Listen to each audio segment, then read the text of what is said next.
Engineer Abdul Sobhan স্যারের দৃষ্টিনন্দন বাড়ি।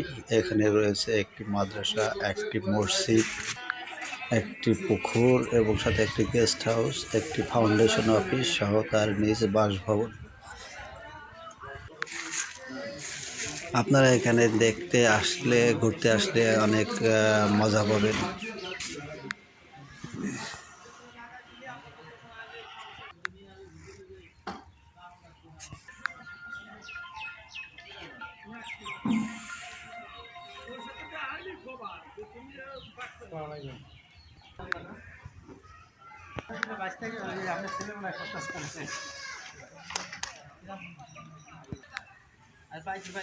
পাইছে পাইছে